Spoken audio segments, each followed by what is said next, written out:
start the Visual Studio Code editor and click Terminal window. Type command npm start to start the local server. If you see the page like this, it means your server is running. The left side is the file structure.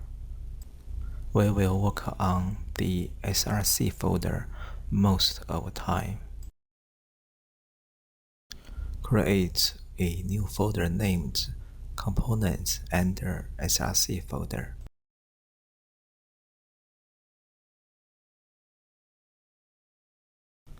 Create a file named navbar.jsx.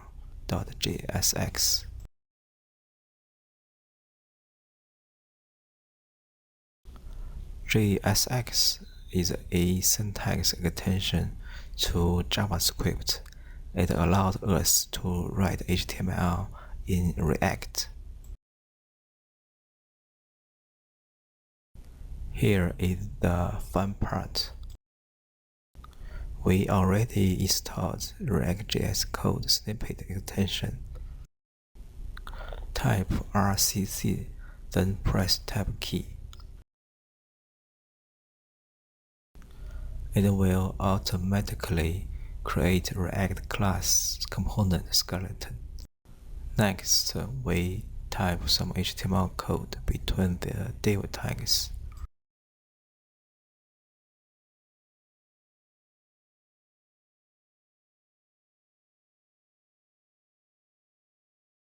Save the file and we finish the first React component. In order to show it in the browser, we need to import it first. Open the app.js. Remove all the code between the div tags. Type import navbar from ./components/navbar in the top.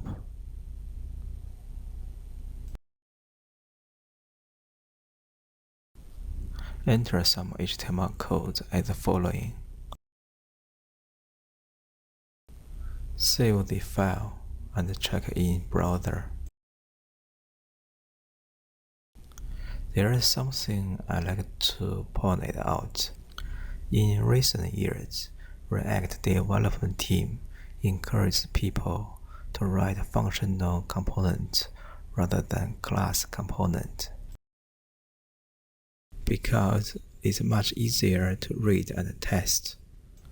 So we rewrite the navbar class component into functional component. Go back to our navbar.jsx file. Delete all the code we have written. Type RSF, then press Tab key. It will automatically create the functional component skeleton.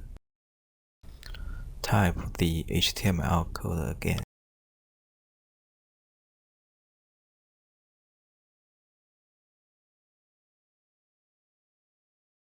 Save it. Check it in browser. Right now, the page looks very simple. Next video, we will use Bootstrap CSS framework to decorate our page.